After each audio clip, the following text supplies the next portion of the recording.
नमस्ते एवरीवन, एक बार फिर से स्वागत करती हूँ अपने YouTube चैनल पर। और आज का वीडियो उन सब के लिए बहुत खास होने वाला है जिनका पीसीओडी, पीसीओएस या फिर पीरियड्स इरेगुलर होने की वजह से फैट बढ़ जाता है। लोअर पार्ट है उन पे बहुत ज़्यादा फैट जमा हो जाता है, थाई से, हिप से, बेली से। आज मैं बताने वाली हूँ कुछ ऐसी योगा सीक्वेंस जिनको करके आप अपने लोअर पार्ट को कम कर सकते हो। आपका जो फैट है, जो थाई से बढ़ गया है, हिप से बढ़ गया है या फिर बेली से बढ़ गया है, उसको भी कम कर सकते हो। साथ ही साथ अपनी पीसीओडी, पीसीओएस या फिर अगर पीरियड इरेगुलर की प्रॉब्लम है तो आप वो भी पूरा कर सकते हो। स्टार्ट करेंगे हम मलासन के साथ। दोनों कोहनियों को रखेंगे घुटने के ऊपर और घुटनों को बाहर की तरफ खींचेंगे। इनको जॉइन नहीं करना, बाहर की तरफ खींच के रखना है, जिससे जो सारा ब्लड सर्कुलेशन है वो आपके पैरों पर, आपके पेल्विक रीजन पर, आपकी ओवरी पर अच्छे से आए। और आपको पेल्विक रीजन से कोई भी प्रॉब्लम है ना, तो ये उसमें भी हेल्प करेगा उनको क्योर करने के लिए। अगर आपका थाई से, हिप से या फिर बेली से फैट जो बढ़ा हुआ है ना, ये उसमें भी हेल्प करेगा फैट को रिड्यूस करने के लिए।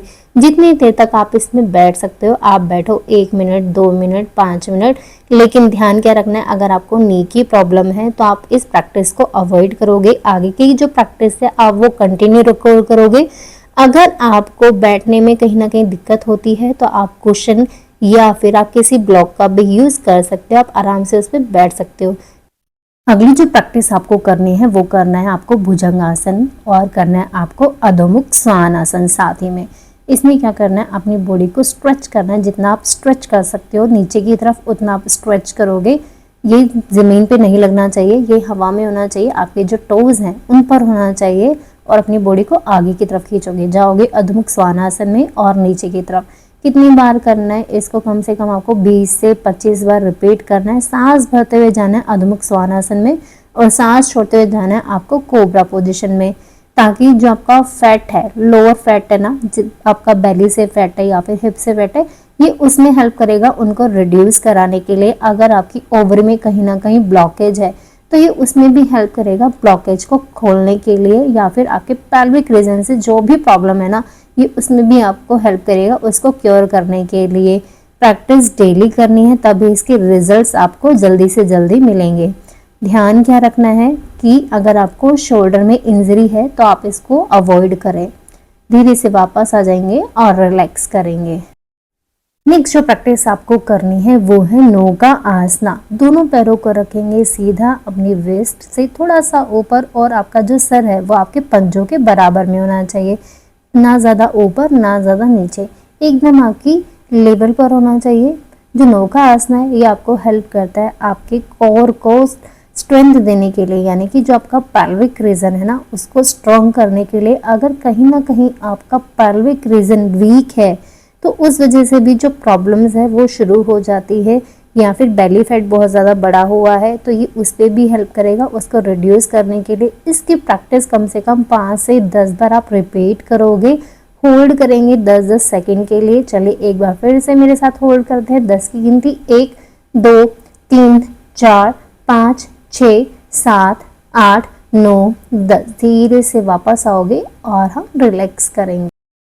बढ़ते हैं आगे की प्रैक्टिस की तरफ। करेंगे शशांक आसना। दोनों हाथों को भी आगे रखेंगे और करेंगे हम भुजंग आसना। पहले स्ट्रेच करेंगे अपनी बॉडी को और जाएंगे कोबरा पोजीशन में, ताकि जो लोअर पार्ट है ये स्ट्रेच होना चाहिए। भुजंग आसन है वो सबसे बेस्ट है आपके लोअर पार्ट को स्ट्रेच करने के लिए।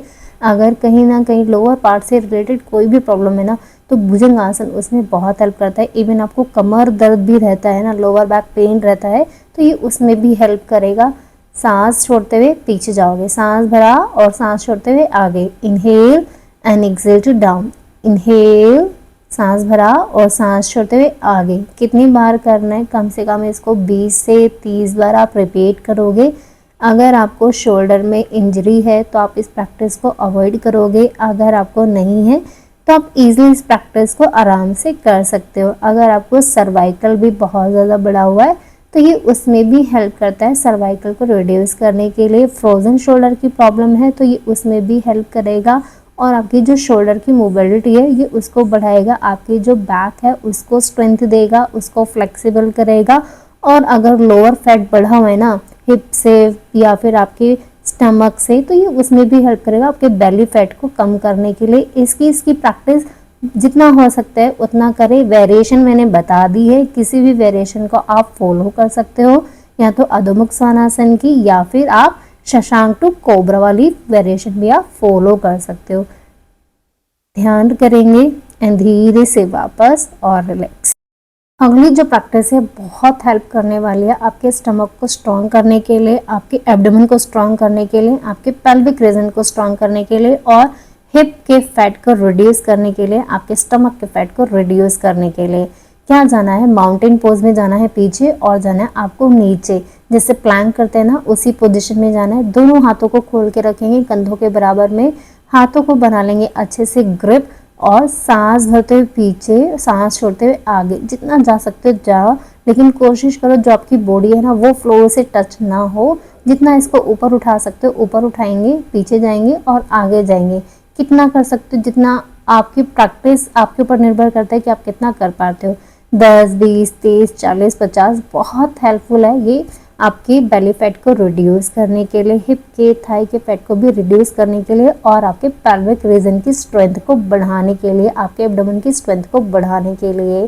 रिलैक्स करेंगे। तो ये थी कुछ योगा सीक्वेंस जो कि आपको हेल्प करेंगे आपका थाई का, हिप का, लोअर पार्ट का फैट को रिड्यूस करने के लिए, वेट को रिड्यूस करने के लिए और आपकी पीसीओडी पीसीओएस जैसी समस्या को क्योर करने के लिए।